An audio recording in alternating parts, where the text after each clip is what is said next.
नमस्कार श्रोते, मी ज्योतिषशास्त्री दिनेश जोशी. दिनांक 11 डिसेंबर 2025 रोजीचे दैनिक पंचांग सांगत आहे. आज वार गुरुवार. आज मार्गशीर्ष कृष्ण सप्तमी असून आज पूर्वा नक्षत्र आहे. चंद्र सिंह राशीत असून आजचा राहुकाल दुपारी 1:30 ते 3 या कालावधीमध्ये आहे. मित्रांनो, आज वार आणि नक्षत्राचा मिळून गदा नावाचा योग होतो आहे.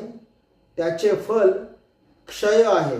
याचाच अर्थ आपण जे काही काम करणार आहात त्याचं फल आपल्याला नुकसानीत मिळेल.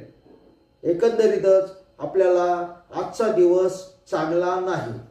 तथापि पंचांगामध्ये मात्र तो दिवस चांगला दिलेला आहे.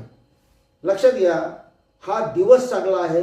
आपण जो विचार करतो, आपण फलादेशाच्या अनुषंगाने विचार करतो, आपल्याला फल क्षय आहे.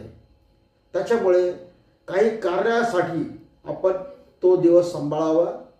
फक्त कन्या, तुला आणि मकर या 3 राशींना दिवस चांगला जाणार आहे. त्यांनी कुठल्याही अर्थार्जन वगैरेच्या बाबतीमध्ये त्यांना चांगलं फल मिळू शकतं. बाकी सर्व राशीला दिवस हा चांगला जाणार नाही.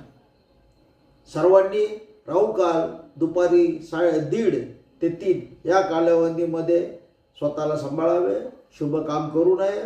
कुठल्याही नवीन गोष्टीचा प्रारंभ या कालावधीमध्ये करू नये. इति शुभम भवतु.